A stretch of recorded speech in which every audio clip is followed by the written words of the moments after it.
지난주 내가 언약을 세운다라는 제목으로 말씀을 우리가 나눴는데요. 다시는 물로 세상을 멸하지 않겠다 하시는 하나님의 약속은 무지개로 증거되었다. 그래서 무지개로 증거되는 하나님의 영원한 언약에 대해서 우리가 살펴보았습니다. 이 언약을 눈에 보이는 약속으로 오신 분이 바로 새 언약이신 예수 그리스도라고 우리가 지난주에 나누었고요. 그 예수 그리스도, 새 언약이신 예수 그리스도께서 하나님의 영원하신 언약을 지켜내셨다. 그 언약의 무지개는 그래서 어디서 찬란한 빛을 발했느냐? 바로 죄 용서의 십자가에서 그 무지개의 빛, 언약의 빛은 찬란하게 발하였다라고 나누었습니다. 예수 그리스도의 죽으심과 부활하심으로 우리에게 영생을 약속하셨고, 그 약속을 믿는 우리는 예수님만을 의지하는 예배자들로 우리가 거듭났다라는 복음의 내용을 우리 함께 나누었습니다. 여러분들 각자가 흑역사가 있을 것 같아요. 여러분들 흑역사가 뭔지 아시죠? 예, 없는 분은 없을 것 같아요. 예, 없는 분은 없을 것 같고요. 제가 이 설교를 준비하면서 저의 흑역사를 이제 한번 쭉 이렇게 슬라이드를 쭉 한번 돌려보니까, 그 사도 요한이 그런 말을 한 적이 있어요. 예수님께서 하신 행적을 이 복음서에 편지에 다 담아낼 수 없다, 성경책에 담아낼 수 없다라고 증언을 했는데, 제가 그래요. 흑역사를 성경책만큼이나 성경책 더 이상으로 너무 많은 거예요. 책 한 권에 담아낼 수 없는 흑역사가 너무 많은 거예요. 예. 오늘 본문은 하나님께 은혜를 입었고 하나님으로부터 의롭다 여김을 받은 노아와 노아 일가족의 창피한 흑역사를 기록하고 있습니다. 이 흑역사를 기록하지 않았다면 대홍수 사건이라고 하는, 노아의 방주 사건이라고 하는 것은 이 17절, 9장 17절에서 굉장히 은혜롭게 끝났을 거예요. 예. 하나님께서 다 구원해 주시고 다 살아났다, 예배도 드렸다, 제사 드렸다, 거기서 싹 끝나면 됐을 거예요. 그리고 무지개를 통해서 이제는 물로 멸하지 않겠다라고 하는 언약에서 클라이막스를 이루고 끝나면 굉장히 은혜로운 사건이 되었을 텐데, 오늘 본문은 한 가정의 흑역사를 그리고 있어요. 사실은 노아 이야기라고 하는 것은 사실은 이렇게 흑역사로 이어지면서 끝이 나요. 왜 굳이 이렇게 한 가정의 흑역사를 기록을 했을까라고 했을 때, 하나님은 말씀을 통하여서 사람의 치욕, 인간의 치욕과 죄악을 결코 숨기지 않으신다. 또한 이 말씀을 통해서 저와 여러분들의 치욕과 죄악을 또한 숨기지 않으신다라는 겁니다. 우리가 말씀을 읽을 때에 말씀은 우리를 읽어내요. 우리가 하나님의 거룩하신 말씀, 기록된 말씀을 읽을 때에 성령 하나님은 이 말씀을 통해서 우리의 현재 영적 상태를 읽어내시는 하나님이시죠. 그래서 우리가 거룩하신 하나님의 말씀 앞에 섰을 때는 언제든지 우리는 회개할 수밖에 없고 기도할 수밖에 없고 그 살아계신 하나님을 더욱더 의존할 수밖에 없는 그런 겸손함으로 나아갈 수 있는 것 같습니다. 나아가게 되는 것 같습니다. 오늘 말씀에서 죄에 대해서 크게 두 가지를 먼저 보면서 우리가 말씀을 풀어가면 좋겠는데요. 우리가 좀 영적으로 좀 긴장하면서 들어야 될 말씀이 아닌가, 그런 생각을 나누면서 집중하시면 좋겠습니다. 첫 번째는 오늘 본문에서 말하는 첫 번째 포인트는 뭐냐면, 죄는 죄를 낳는다라는 것입니다. 죄는 죄를 낳는다. 노아와 아들, 그 함의 치욕적인 죄를 굉장히 담대하게 기록을 하고 있는데요. 자세히 생각해보면 이 본문을 가지고 우리가 이제 만들어 나아갈 수 있는 것 하나는, 죄는 죄를 낳는다, 역사는 반복된다라는 겁니다. 역사는 반복돼요. 많이 들어보셨죠? 역사는 반복된다. 오늘 본문을 보면요, 이제 우리 오늘 본문을 쭉 풀어서 해치워 보면서 아담과 하와 이야기를 좀 많이 나눌 거예요. 왜냐하면 오늘 본문을 보면요, 아담과 하와의 타락 사건이 노아 가족에게 그대로 갖다 붙인 것 같아요. 붓복한다라고 말하지 않습니까? 카피 앤 페이스트. 이름만 다르지 그냥 완전히 카피 페이스트한 사건이 그대로 지금 연출되고 있다는 것을 보게 돼요. 그래서 첫 번째로 우리가 봐야 될 것은, 죄는 죄를 낳는데 노아의 죄를 먼저 볼게요. 오늘 흑역사는 사실은 노아에서부터 시작이 돼요. 노아. 포도원 농사를 이제 시작을 합니다. 포도원 농사를 졌으니까 뭐가 나옵니까? 포도원 농사를 짓기 때문에 뭐가 나와야 되죠? 포도를 심으면 사과가 나옵니까? 포도가 나와야 돼요. 포도가 나왔다라는 것은 결국에는 그것은 뭘로 또 만들어질 수 있느냐? 포도주를 만들게 됩니다. 노아는 자기가 포도 농사를 한 후에 그 다음에 소출된 포도를 가지고 포도주를 만들어 마셨는데 그 포도에 취했다라고 증언하고 있습니다. 또한 취했을 뿐만이 아니라 벌거 벗은 채로 누웠다라고 기록을 하고 있어요. 예. 이 벌거 벗었다라고 하는 단어가 구약 성경에 곳곳에 나오는데요. 주로 벌거 벗었다라는 내용이 어디서 나오냐면 음란한 성적인 죄를 표현했을 때, 어떤 음란한 성적인 죄에 관련된 사건을 묘사할 때 사용된 단어가 바로 벌거 벗었다라는 단어입니다. 레위기서 18장과 29장에 보면 하체를 벌거 벗다, uncover 했다라는 표현이 나와요. 그런데 그 uncover, 하체를 벌거 벗었다라고 하는 그 단어가 어디서 나오냐면 성적인 범죄, 특별히 근친상간, 가족끼리의 그 성적인 범죄를 일으켰을 때 그 죄와 관련돼서 사용한 단어가 바로 이 하체를 벌거 벗었다, uncover 했다라는 단어로 쓰입니다. 그러니까 여기서도 추론할 수 있는 것은 단순히 노아가 술에 빡 취해가지고 그냥 얼떨결에 벗은 것이 아니라 어떤 성적인 어떤 죄에 연루되었다라는 것을 우리가 볼 수 있게 되는 거예요. 예. 또한 이 지금 술 취함과 벌거벗음의 죄가 함께 언급된 부분들이 참 많습니다. 대표적으로 두 군데인데요. 하박국 2장 15절과 에레미야 에가서 4장 14절 보면 술 취함과 벌거벗음의 죄를 함께 지적을 하고 있습니다. 하나님께서. 술에 취하면 성적으로 방탕하게 되어 있다. 그러한 이스라엘의 죄를 지적하시면서 하신 말씀들을 보게 돼요. 술 취함과 성적으로 방탕함. 분명 노아의 죄를 지적하고 있는 것 같아요. 본문 첫 부분. 오늘 여러분들 읽으신 오늘 본문 이 첫 부분은 에덴 동산과 아담의 그런 타락과 거의 평행을 이루는데요. 하나님이 에덴 동산을 일구셨다. 노아는 포도나무를 심었다. 하와 아담이 열매를 먹었다. 노아는 포도주를 마셨다. 아담과 하와의 눈이 밝아졌다. 예. 노아가 포도주에 취해 발가벗고 누워졌다. 또한 평행을 이루는 것을 보게 돼요. 노아는 죄에 대해서 지금 눈이 밝아지고 그 죄를 실행한 사람이었고 결국에는 오늘 노아의 모습을 보면은 누구와 결코 다르지 않느냐. 아담과 결코 다름이 없다라는 것을 보게 돼요. 예. 노아는 결국에는 아담과 다르지 않다. 똑같은 사람이다. 그리고 두 번째 볼 인물은 누구냐면 바로 노아의 아들 함입니다. 함은 또 어떤 죄를 저질렀느냐. 22절. 아들 함이 아버지 몸을 봤다라고 증거합니다. 아버지 몸을 봤다. 아버지 몸을 봤다. 여기 우리 형제님들, 남자분들 혹시 목욕탕이나 그런 데서 아버지 몸을 본 경험이 있을 거예요. 그 정도 그냥 아버지가 어떻게 그냥 자연스럽게 몸을 볼 수 있을 거예요. 우리 자매님들도 똑같지 않습니까? 어머니 몸을 봤을 거예요. 자연스러운 현상일 수 있어요. 어렸을 때. 근데 그거 가지고 과연 25절 본 것만 가지고 함의 자손 가나안이 저주를 받는다? 부모님 몸을 봤다고 해서 저주를 받을 만큼 그렇게, 그것도 자기가 아니라 자기 후손이 저주를 받을 만큼 그렇게 잘못된 것인가라는 의문을 낳을 수 있어요. 좀 너무 심한 거 아니에요?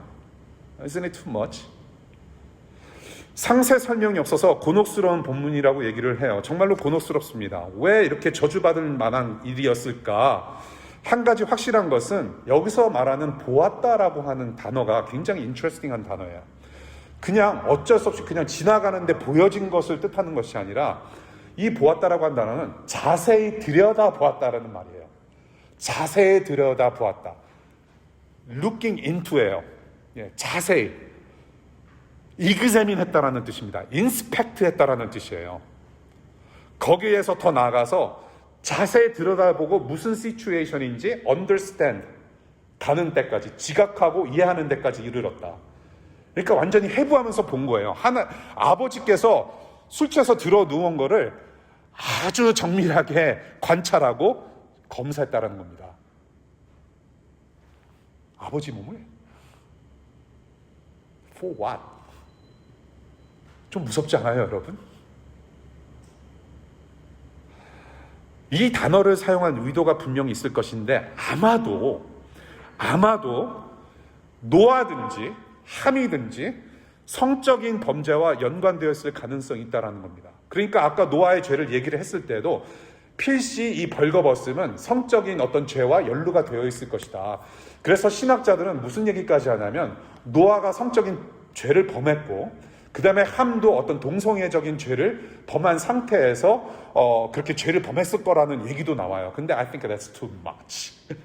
그거는 조금 too much인 것 같고, 왜냐하면 성경이 그렇게 증거를 제시하고 있지 않기 때문에 그래요.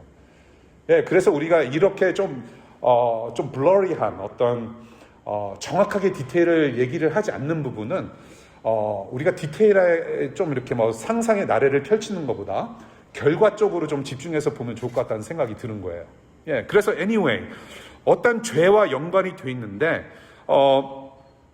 이것이 지금 아들 함의 후손인 가나안 때부터 징벌이 있을 것이다. 심판을 받게 될 것이다. 그런 말씀을 하는 거예요.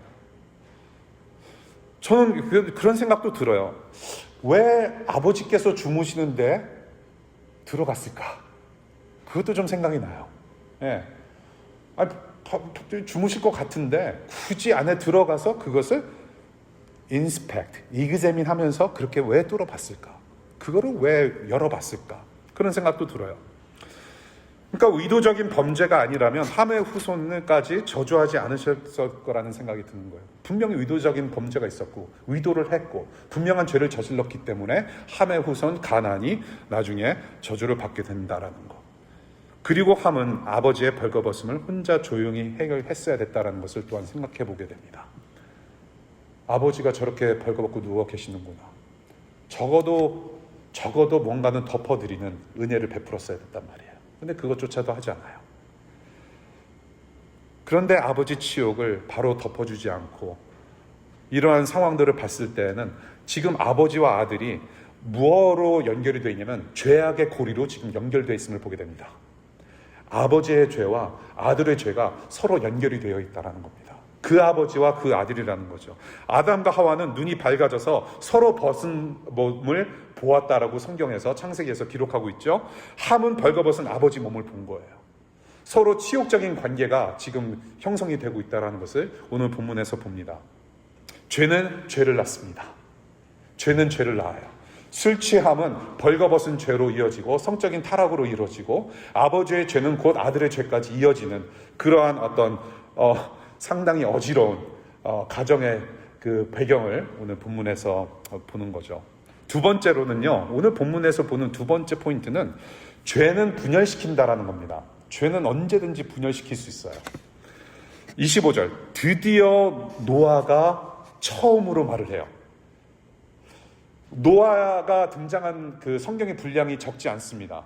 두세 장, 서너 장이 돼요. 그런데 처음으로 노아가 드디어 입을 열어서 말을 하기 시작하는데 그 첫 마디, 노아가 유일하게 한 말이 무슨 내용이냐면 자식들에게 저주의 말을 하고 축복의 말을 해요. 예.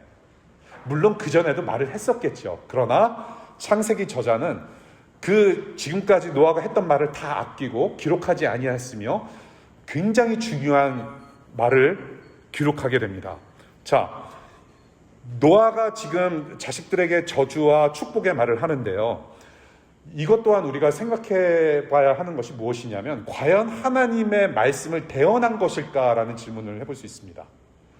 과연 이것이 하나님의 뜻과 마음이었는가? 그래서 하나님의 뜻과 마음을 노아가 성령의 도우심을 받아서 과연 그대로 그렇게 전달을 한 것일까라는 질문을 할 수 있고, 또 하나는 노아가 이러한 축복과 저주를 정말로 노아 자신이 개인적으로 소원을 했기 때문에 하나님이 그 기도를 들어주신 것인가라는 생각도 좀 해볼 수 있을 것 같아요. 예. 그러니까 노아의 입장에서는 굉장히 좀 이게 당혹스럽고 괘씸한 거겠죠. 술에 깨어서 이야기를 듣다 보니 함이 이 녀석이 내 몸을 이렇게 뭐 범하든지 뭐 봤던지 이 녀석 봐라 괘씸하네. 오케이, 나의 몸을 가려준 두 아들 언제든지 축복할 수 있고, 자, 함, 너는 안 돼.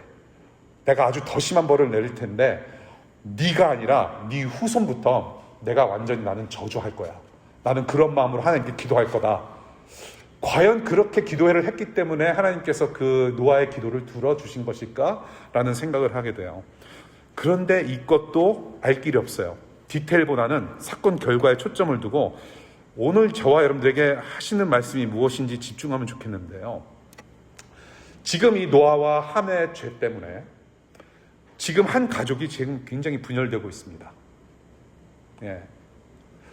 노아 아버지와 아들과 분열이 됐고 세 아들이 각자 분열이 됐어요. 두 아들은 축복을 받을 만한 존재가 되었는데 동시에 함이라는 아들 하나는 지금 저주를 받게 생겼어요. 자기 자식들이. 완전히 분열이 일어난 거예요. 그런데 이것은요, 전혀 새롭지가 않아요. 전혀 새롭지가 않아요. 노아의 할아버지 때부터, 아담 때부터 이미 이 인류 가족의 역사는 콩가루 집안 가족의 그런 내력을 가지고 내려온 거예요. 여러분들 아담과 하와 보세요. 아담과 하와가 사실은 분열이 됐는데 아담과 하와가 분열되기 전에 이미 무엇이 분열되었었냐면은 아담과 하나님과의 사이가 분열된 거예요.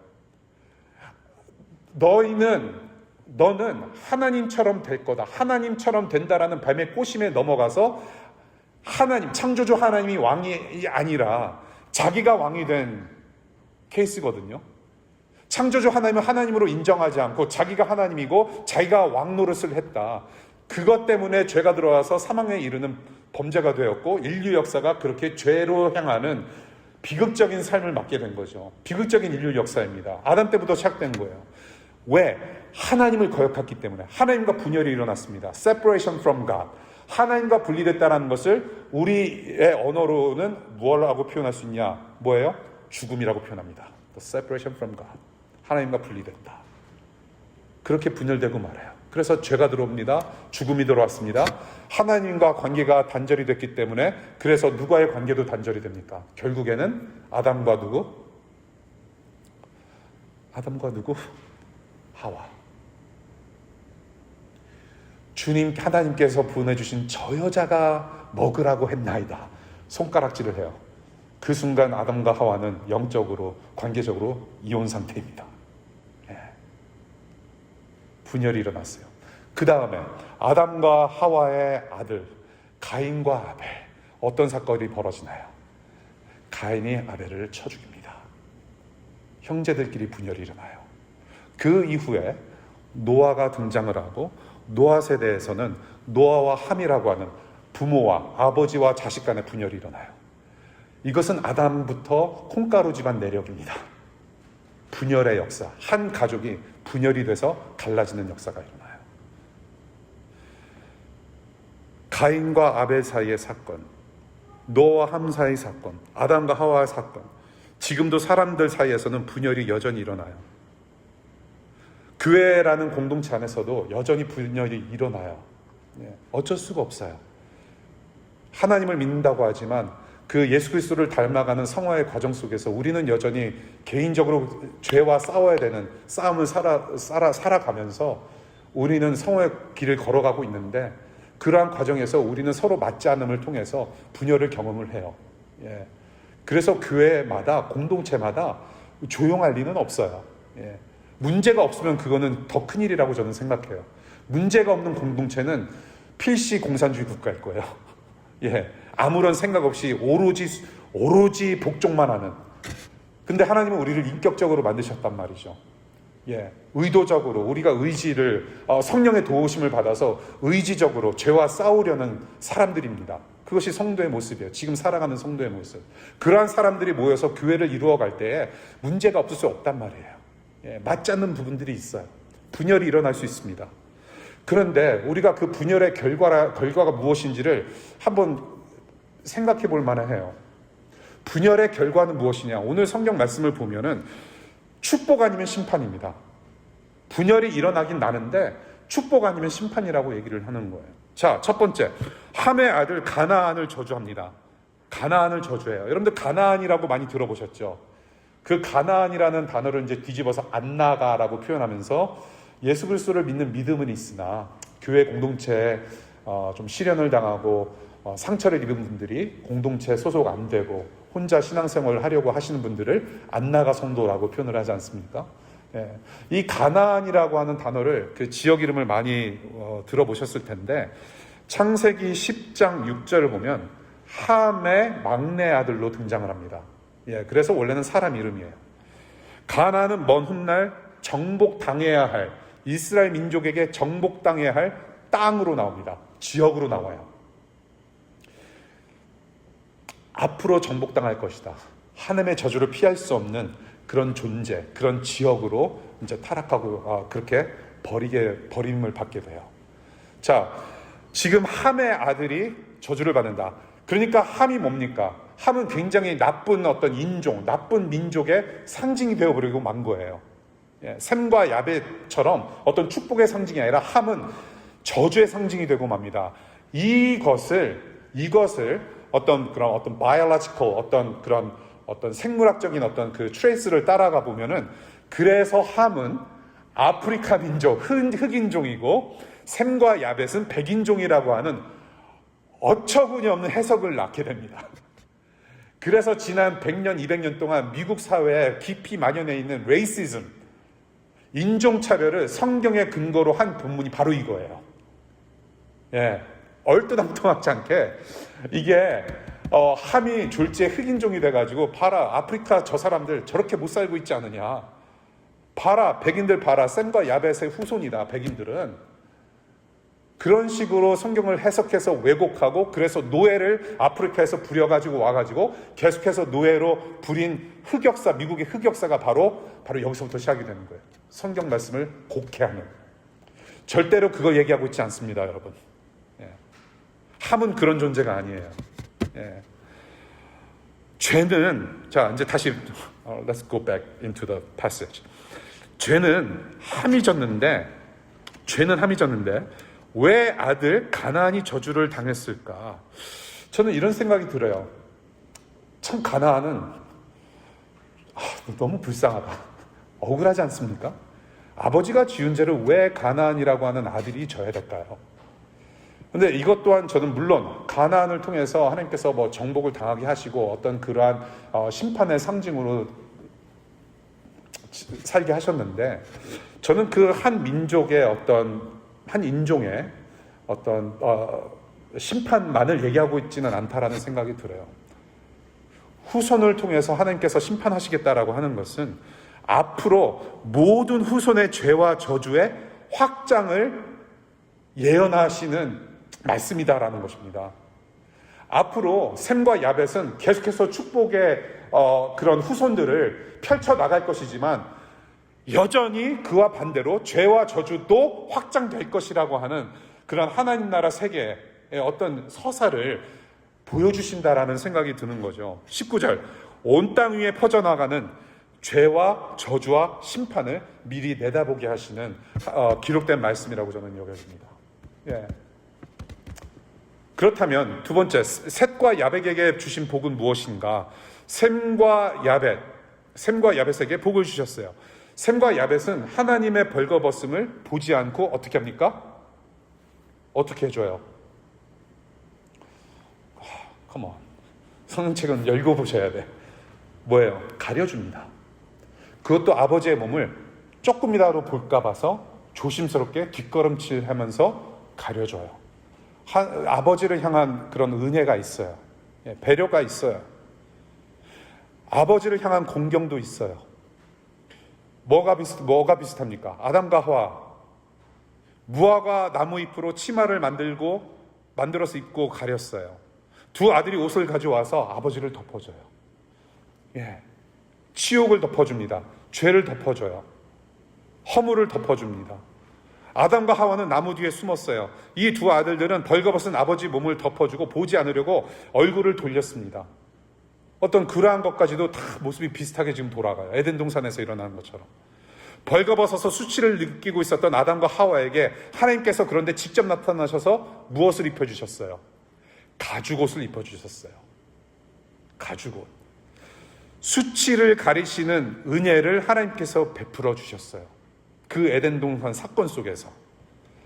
그런데 그 수치를 가려주는, 가죽옷으로 가려주는 그 하나님의 은혜를 누가 지금 그대로 답습하고 있냐면 셈과 야벳이 그대로 답습하고 있어요. 예.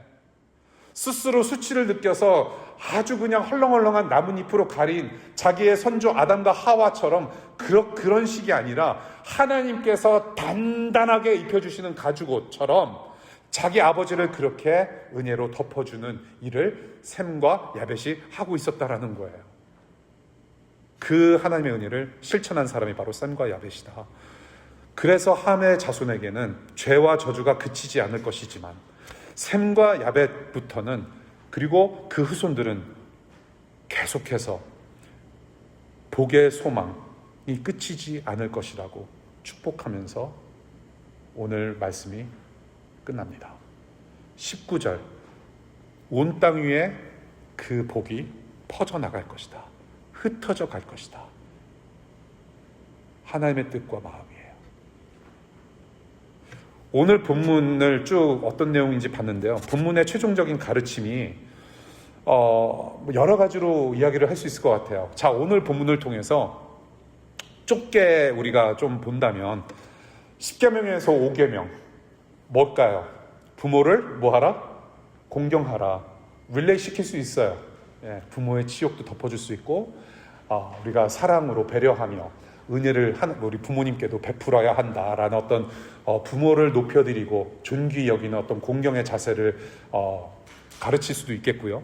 또는 술 취함과 술 취함에서 나오는 어떤 방탕함, 성적인 쾌락과 그런 방탕함에 대해서 우리가 도덕적인 어떤 레슨을, 가르침을 우리가 받을 수 있다라고 저는 생각을 합니다. 그런데 조금 큰 틀로 보면 좋겠어요. 그러한 것들도 우리가 충분히 어떤 영적인 교훈으로 받아들일 수 있을 것 같은데, 조금 더 큰 틀로 보자면 첫 번째는 무엇이냐? 하나님은 복과 저주 사이에 분명한 경계를 그으신다는 겁니다. 하나님은 지금 노아의 방주 사건 이전부터도, 오래전부터도 복과 저주 사이에 경계를 그으신 하나님이셨어요. 두 번째는 이 노아의 이야기는 셈을 통한 축복, 셈을 향한 축복, 그래서 셈을 통해서 온 인류에게 퍼뜨리시는 구원의 소망으로 오늘 말씀이 끝난다는 사실을 또 보여줍니다. 예. 아담과 하와가 타락하고 나서 하나님께서 구원 계획, 원시 복음을 선포하신 적이 있어요. 창세기 3장 15절. 뭐예요? 뱀의 씨와 여자의 씨를 이어가는 인간 역사를 말씀하시면서 결국에는 뱀은 그 여자의 자손을 조금 상하게 할 것이지만 결국에는 여자의 후손이 나타나서 결국에는 이 인간들을, 하나님의 형상대로 만든 인간들을 구원하겠다라고 하는 약속을 처음 하신 장면이 바로 3장 15절이에요. 그것을 원시 복음이라고 합니다. 이미 복음은 선포되었습니다. 창조주 하나님의 입술로 말미암아. 그래서 지금 뱀의 씨와 그리고 여자의 씨, 예수 그리스도로 향하는 여자의 씨가 지금 계속해서 인간 역사를 만들어 오고 있는데, 창세기 11장에 보면 족보가 나옵니다. 다음 주부터 족보가 나오는데요. 자, 여러분들 우리 DC2DC 교인들께 늘 부탁을 드리면서 카톡에도 올려드리는 건데, 미리 본문을 읽어오시라 늘 강조하고 있습니다. 다음 주 본문은 굉장히 길고 긴 10장의 족보를 제가 무려 3시간 동안 족보 이야기를 좀 하려고 그래요. 예. 근데 굉장히 이 족보가 괜히 쓰여진 게 아닙니다. 괜히 쓰여진 게 아니에요. 족보를 한번 읽어오시면 좋겠어요. 읽어오시고 11장을 잠깐 들여다보시고 오시면 좋을 것 같아요. 뱀의 씨와 여자의 후손 예수 그리스도까지 이르는 씨의 그런 인간 역사가 쭉 나오는데, 그 중간에 족보가 나오는데, 창세기 11장에 누구의 족보, 누구의 이야기가 나오면 바로 셈의 이야기가 나와요. 그 셈의 족보를 쭉 보다 보니까 데라라는 사람이 나오는데, 데라라는 사람 밑에 또 누가 후손으로 나오냐면 바로 성은 아시오 이름은 브라함. 누구예요? 아브라함의 이야기가 펼쳐집니다. 셈과 데라를 이어서 아브라함이 창세기 중간에 등장을 하고, 결국에는 하나님께서 아브라함을 들어서 대표로 쓰신 다음에 그 아브라함을 통해서 쭉 언약의 물줄기를 따라가 보니까 결국에는 마태복음 1장 1절에 예수 그리스도의 족보가 나오니 누구의 자손으로 나옵니까? 바로 아브라함의 자손 예수 그리스도의 족보까지 이어진다라는 거예요.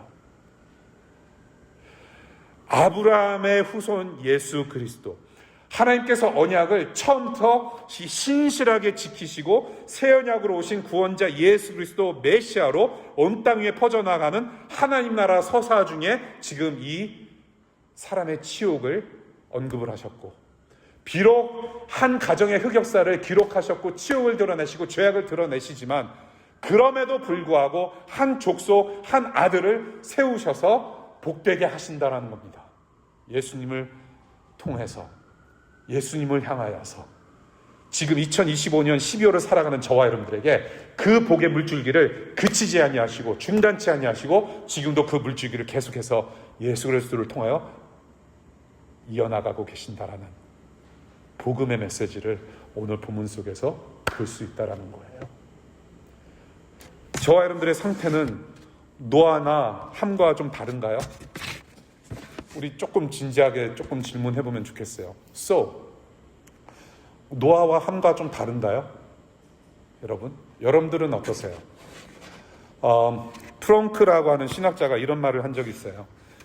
사람은 소극적으로 죽어 있지만 늘 하나님을 향한 원수지세는 적극적으로 살아 있습니다. 사람은 소극적으로는 죽어 있지만 늘 하나님을 향한 원수지세는 적극적으로 살아 있습니다 라고 지적을 해요. 그런데 이게 맞아요. 이게 저의 문제예요. 그리고 우리의 문제가 아닌가 싶어요.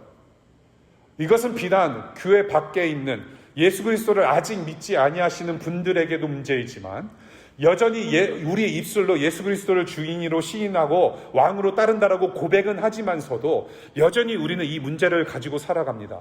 아까도 말씀드렸지만 예수님을 따라가는, 예수님을 닮아가는 성화의 과정 속에서 우리는 여전히 죄와 싸워서 이겨내야 돼요. 죄와 싸우는 의무가 있어요. 그런데 맞아요. 내가 하나님을 더 사랑하고 내 옆에 있는 이웃들, 내 옆에 있는 남편과 아내와 자식과 룸메이트를 더욱더 사랑하기보다는, 섬기기보다는, 기도를 하기보다는, 내가 가진 것을 조금 나누기보다는 죄 짓는 데 발이 더욱 빨라요. 성경에서도 그걸 지적을 해요. 우리는 죄와 더 친해요. 죄가 죄를 낳는다? 맞는 것 같아요. 죄는 복합적입니다. 자식들과 이웃들이 또 배워요. 나의 모습을 자꾸 배워요. 저는 그게 두려워요. 애들한테. 애들을 키우면서 어쩌면 지 애미랑 똑같냐. 물론 왜 나의 모습을 그렇게 닮아가느냐. 안타까울 때가 있어요. 미치겠어요. 그때마다. 쟤는 왜 저 엄마를 또 이렇게 닮아가지고. 이웃들도 배워요. 여러분, 그런 거 있지 않습니까? 뉴스를 보더라도 또한 드라마를 보면은 그런 내용들이 있어요. 교도소에 들어가면은 잘 돼서 나오는 드라마가 거의 없어요. 교도소 안에서 뭐예요? 또 다른 범죄를 배워가지고 나와요. 오히려 더 강력하게 커버할 수 있는 기술을 배워가지고 나와요. 그리고 그 기술을 또 이제 가르쳐준 사람하고 교도소 밖에서 네트워크를 해가지고 더 큰 일을 저질러요. 근데 그게 우리 세상의 어떤 축소판이 아닌가 싶어요. 서로 배우지 않습니까? 쟤 저거 하네? 나도 한번 해볼까? 그럼 그게 달콤한 거예요. 내 삶의 한 어떤 기쁨이 되는 거죠. 쟤도 저거 하는데? 교회 다니는 쟤도 저거 하는데? 나도 이거 할 수 있겠네. 해보니까 재밌어. 그런데 나중에 예수 믿고 보니까 그것은 죄였어. 그렇게 하면 안 되었어요. 복합적이에요. 세상이 교도소 같아요. 미디어, SNS 통해서 우리는 충분히 죄와 연결된 그런 세상의 가치와 쉽게 연결될 수 있다는 겁니다. 그 가치관이 계속해서 우리를 건드려요. 우리의 죄악된 본성을 자꾸 건드립니다. 자꾸 뱀이 자꾸 소리를 질러요. That's fine, you can do it. Just do it. Just do it. Just do it. 계속 질러대요. That's fine. 이번 주 교회 갈 건데 또 회개하면 되지. Just do it. 죄는 죄를 낳아요. 제가 이번에 한국 가면서 뉴스로만 봐왔던 한국의 실상을 제가 직접 눈으로 경험을 했는데요. 제가 인사동 이선동에서 모텔에서 지낸 적이 있었어요. 근데 정말로 저는 미국에서 오래 살았기 때문에 한국 청년들이 이렇게 많이 모인 것은 뭐 교회나 집회 정도, 코스타 집회 정도. 익선동에 가니까 머리가 검은 한국인 청년들이 쫙 그냥 자리 펴놓고 막 술을 마시는 거예요. 밥도 먹고. 가슴이 뜨거워지더라고요. 예. 야, 청년들이 이렇게 금요일 밤에 나와가지고 불금을 즐기고 있구나. 예. 나름 보기 좋았어요. 생생히 살아있는 거. 근데 거기서 끝나면 괜찮아요. 술 취함. 그 술 취함이 어디로 이어지는가? 내가 어디 일정 끝나고 모텔로 9시에 딱 들어가는데, 10시에 딱 들어가는데, 엘리베이터 문을 여는데, 결혼하지도 않았을 거예요. 남녀들이 모텔로 쭉쭉 들어오더라고요. 나는 대실이라는 가격표를 보고 대실이 뭔가를 나는 몰랐어요. 쉬러 오는 거래요. 오버나잇은 뭐 한 6만 원 되는데 대실은 2만 원, 3만 원이래요. 쉴 것 같으면 집으로 가서 쉬지 왜 호텔에 가서 돈을 내고 쉴까? 그게 그거였더라고요, 보니까. 술 취함과 성적인 방탕은 늘 같이 가는 거예요. 죄는 죄를 낳습니다. 한국 사회가 그렇다는 것을 저는 단면적으로 보고 왔어요. 아무렇지도 않게 생각해요, 그것을. 미국은 뭐 다릅니까? 그렇지 않다고 생각해요. 저는 이런 죄가 죄를 낳는 저주의 사슬을 서로 저는 붙들어매고 살아가는 우리의 실상이 아닌가 싶어요. 술 취함, 뭐 성적인 방탕뿐만이 아니라 우리의 탐욕. 생각해보세요. 블랙 프라이데이. 말이 크리스마스고 성탄 예수 그리스도의 오심을 정말로 여러분들 기뻐하십니까? 정말로 여러분들이 예수 그리스도의 오심을 정말로 진정으로 기뻐하는 사람들이라면 성탄절뿐만이 아니라 우리의 365일 24/7, 365 우리는 그 예수님을 즐거워할 줄 알아야 돼요. 우리가 정말로 그런 진정한 믿음이 있다면 성탄절 왜 콘돔이 솔드아웃 됩니까? 왜 모텔에 방을 잡을 수가 없을까요? 왜 이 시즌만 되면 사재기를 할까요? 예수 그리스도를 믿는 사람이라면 정말로 하나님 나라의 가치관을 살고 조금이라도 다른 삶을 살고 십자가를 지고 가는 삶이라면 우리는 똑같은 삶을 살 수 없어요. 저주의 사슬을 우리는 서로 붙들어내고 같이 살아가는 것 같아요. 서로 가르치고 서로 배우면서 그 죄가 죄를 낳는 그런 죄악을 베풀며 살지 않는가. 그리고 죄는 분열시킵니다. 하나님과 나 사이에 분열이 일어나요. 자꾸 분열이 일어나고 나와 이웃과 가족과 남편과 아내를 서로 신뢰할 수 없는 지경에 이르고 서로 말다툼으로 계속해서 분열이 일어나며 사이가 멀어집니다. 교회 안에도 똑같다고 말씀드렸어요. 나라와 나라끼리, 민족과 민족끼리 분열을 합니다. 서로 싸우고 치고받고 사람을 죽이기도 해요. 죄는 죄인들조차도 분열시켜요. 사람의 욕망과 욕심으로 끝까지 잘 되는 일 본 적이 없어요, 여러분. 인류 역사를 보십시오, 여러분. 잘 되는 꼴 없어요. 잘 되는 꼴 없어요. 못 봐요. 엊그저께 성경 공부를 하면서 어떤 분이 어떤 공동체 얘기를 해요. 근데 너무나도 친교가 빵빵한 교제가 굉장히 잘 되고 있는 소그룹을 보면서 우려가 되더라는 거예요. 너무 잘 모이니까, 너무 잘 다니니까 쟤네들 언젠가는 그냥 확 끝나버릴 것 같다. 예. 아니나 다를까 예수님 없는 소그룹, 말씀 없는 소그룹, 결국은 그렇게 끝나더라는 거예요. 저는 우리 교회가 적게 모일지라도 그런 식으로 분열되는 교회가 아니었으면 좋겠어요. 예수 그리스도를 통한 그런 축복의 생명의 띠로 하나가 되는 그런 교회였으면 좋겠어요. 여러분들 사랑과 은혜가 분열시키는 거 봤습니까? 사랑과 은혜가 사람들을 막 분열시키고 막 분쟁 일으키고 전쟁 일으키는 거 봤어요? 절대로 그렇지 않아요. 성경은 그렇게 가르치지도 않고 하나님 역사 속에 그런 사례가 없어요.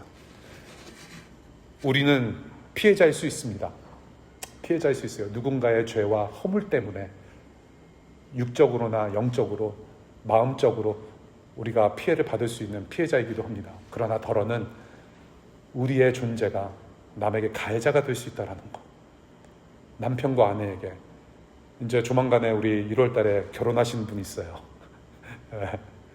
우리 마음껏 축하해 주셨으면 좋겠는데, 여러분들, 아내와 남편 불륜 일으키는 거는 굉장히 단순할 수 있어요. 말 한마디로. 인격살인 말 한마디면 충분해요. 저도 그런 거 많이 경험했어요. 나는 너무 나쁜 사람이에요. 저는 말로 사람 여러 명 죽였어요. 우리 교회 공동체 안에서 비록 나는 허물이 있을지라도 예수 그리스도를 닮아가는 기쁨이 더욱더 풍성한 분열 없는 교회가 될 수 있기를 정말로 바랍니다. 이것이 바로 예수께서 오신 이유예요. 노아와 셈과 아브라함의 후손으로 오신 예수 그리스도가 정말로 우리는 필요한 사람들입니다. 하나님께서 셋을 통하여서 약속하신 복과 구원의 소망, 예수 그리스도를 우리에게 주셨어요. 예수 그리스도는 죄가 죄를 낳는 저주의 사슬을 끊어버리신 분입니다. 우리 말씀 볼게요. 말씀으로 우리 확인했으면 좋겠어요. 우리 다 같이 히브리서 10장 말씀 크게 읽겠습니다. 시작. 그러므로 형제자매 여러분, 우리는 예수의 피를 힘입어서 담대하게 지성소에 들어가게 되었습니다. 우리 22절 있습니다. 시작. 확고한 믿음을 가지고 참된 마음으로 하나님께 나아갑시다.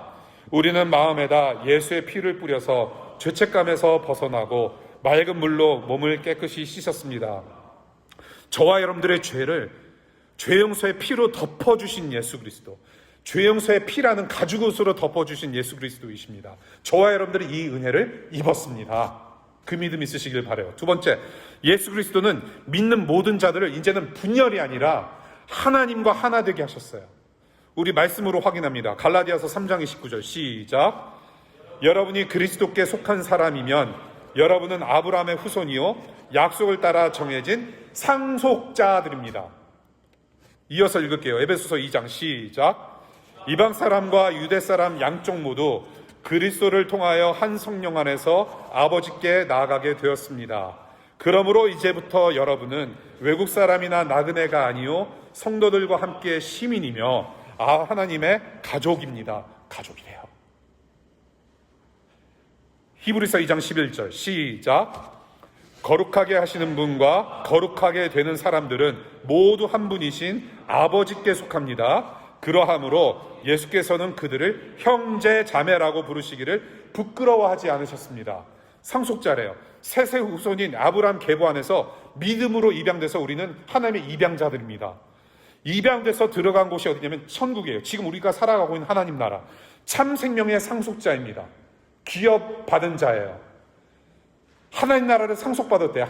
우리 집 가자라고 표현하지 않습니까? 한국 사람들 우리 집. 분명히 아빠가 열심히 일해서 폐해한 집인데 우리 집이라고 표현해요. 우리 집 가는 거예요. 하나님 나라는. 하나님 아버지가 우리 아버지이기 때문에 하나님의 나라가 내 나라인 거예요. 상속자라고 합니다. 가족이라고 표현하고 계세요. 세상이라는 고아원에서 이제는 하나님을 아버지라고 부를 수 있는 입양아로 우리를 데리고 나오셨습니다. 어디로? 천국으로.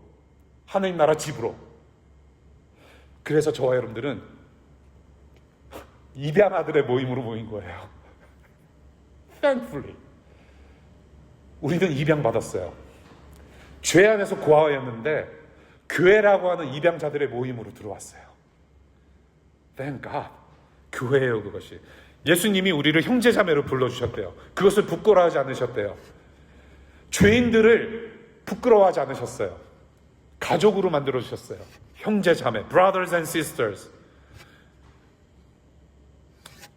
노아는 분열된 자식들의 운명을 내다보고 죽었습니다. 축복도 했지만 하나들 저주를 했어요. 가나안을 저주했습니다. 비극적인 흑역사 증인으로서 이 땅에서의 제한된 생명을 마쳤습니다.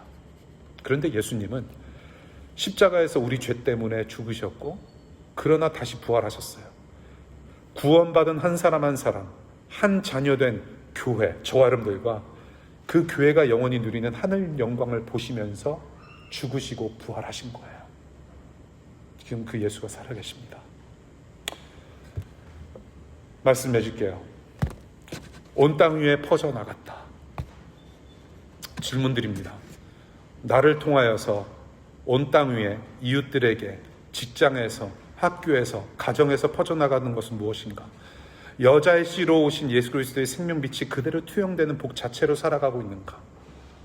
아니면 죄를 심고 부추기는, 저주를 퍼나드르는 그런 뱀의 씨로 살아가고 있는가? 여전히 흑역사 안에 갇혀서 과거의 나 안에 갇혀서 심판을 향하여 뒷걸음치는 삶을 살 것인가? 아니면 예수 그리스도 복음의 새 역사 안에서 들어와서 영원한 천국의 기쁨을 퍼뜨리는 삶을 살 것인가? 저는 죄 용서하신 예수 그리스도를 먼저 신뢰하는 믿음을 회복하실 수 있기를 바란다는 말씀 드리고 싶어요. 갈라디아서 말씀 읽겠습니다. 시작. 그리스도 예수께 속한 사람은 정욕과 욕망과 함께 자기의 육체를 십자가에 못 박았습니다. 우리가 성령으로 삶을 얻었으니 우리는 성령이 인도해 주심을 따라 살아갑시다. 이미 용서하셨어요. Done deal. 십자가에 못 박았습니다 라고 표현합니다. 앞으로 못 박을 것이다. 너의 죄가 용서받을 것이다 라고 말씀하지 않고 계세요. 예수 그리스도께서 십자가에 죽으신 그 순간 여러분들의 죄는 사해졌다라고 말씀하고 계세요. 용서해 주실 거라고 의심하지 마시길 바라요. 이미 해결하셨습니다. 주님의 이름을 의지하고 신뢰하면서 그분의 이름을 부르며 죄와 싸워 이겨나가시길 바랍니다. 이미 있던 데요. 승리하셨대요. 두 번째, 그래서 so what? 서로 뜨겁게 사랑하는 교회 되기를 힘쓰면 좋겠어요. 분열되지 아니하고 가족이라고 말씀하셨어요. 우리 베드로전서 4장 말씀 보겠습니다. 시작. 무엇보다도 먼저 서로 뜨겁게 사랑하십시오. 사랑은 허다한 죄를 덮어줍니다. 죄를 덮는 바는 이건 교회 안에서의 이야기를 하는 겁니다. 교회 바깥 사람들 죄를 덮어준답시고 계속해서 유죄 내려야 될 거 무죄 때리지 말라는 얘기해요. 그런 말이 아니라 교회 안에서 죄를 덮어줘야 되는데, 죄를 덮어준다는 말은 옆에 형제자매가 죄를 지었는데 무시하고 모른 채 지나가라가 아니라 교회 가족이 그 사람의 죄를 이겨낼 수 있도록 협력하고 서로 도와달라는 얘기입니다. 그러한 사랑, 그래서 영어 성경에 보면 deeply love라고 표현하고 있어요. 그렇게 깊은 사랑을 나누라는 겁니다. 그러니까 소그룹 안에서도 그냥 오늘 어떤 말씀이 어땠어요? 그러면은 설교자의 설교 상태가 어땠는지를 그냥 평가하는 수준에서 끝나는 것이 아니라 서로의 죄를 꺼내놓을 정도까지 소그룹을 하란 말이에요. 그런 교회가 돼야 된다. 나의 치욕을 드러내서 정말로 하나님의 그런 은혜가 우리 교회 가족들로부터 흘러내려서 내가 계속해서 변화받는 삶을 살 수 있도록 교회 생활하라는 말이에요. 그렇게 뜨겁게 서로 사랑해라. 여러분들 어깨동무하면 정말로 어깨동무 해보신 분들 힘들까요? 안 힘들까요? 어깨동무 해보신 분들 한번 해볼게요. 아무 대답이 없으시네. 어깨동무하면 힘들어요. 진짜 힘들어요. 어깨동무하면. 우선은 여러분들이 운동을 안 하지 않습니까? 그러니까 갑자기 팔 펴고 사람들 어깨에 손 올리려면 힘들어요. 두 번째는 서로 키가 맞지 않기 때문에 힘들 수가 있어요. 팔 길이도 달라요. 어깨 동무는 힘들어요. 그런데 그 힘듦까지도 같이 느끼면서 성장하는 것이 바로 어깨 동무하는 가족된 교회입니다. 힘들어도 가야 돼요, 같이. 세 번째, 그래서 우리의 존재를 다해서 그 사랑을 일상에서도 실천하는 저와 여러분들 되었으면 좋겠어요. 마지막 말씀 읽겠습니다. 시작. 그러나 성령이 너희에게 내리시면 너희는 능력을 받고 예루살렘과 온 유대와 사마리아에서 그리고 마침내 땅끝까지 이르러 내 증인이 될 것이다. 뭐예요? 온 땅에 뻗어지는 하나님 나라. 교회는 여러분의 삶이 빛과 소금이라고 이미 증언하고 계셨고, 이미 여러분들은 그러한 정체성을 가지고 살아가요. 빛과 소금이 되라라고 말씀하신 것이 아니라 이미 너희는 You are the salt and the light. 그리고 이미 흩어질 존재로 만드셨어요. 예배 모임에 우리는 모여 있습니다. 이제는 교회는 설트 쉐이커예요. 우리는 저 문 밖을 나가면 이제는 여러분들의 가깝고 먼 이웃들을 섬기는 예배 현장, 선교 현장으로 들어갑니다. 이제 다시 흩어질 때에 우리가 받은 예수 그리스도의 복을 그대로 전달하면서 생육하고 번성하고 충만하게 생명이 생명을 낳고 퍼뜨리는 부활 생명의 교회로 살아갈 것입니다. 이번 한 주도 그런 삶 살아가기를 간절히 축복합니다. 이것이 바로 오늘 뭐예요?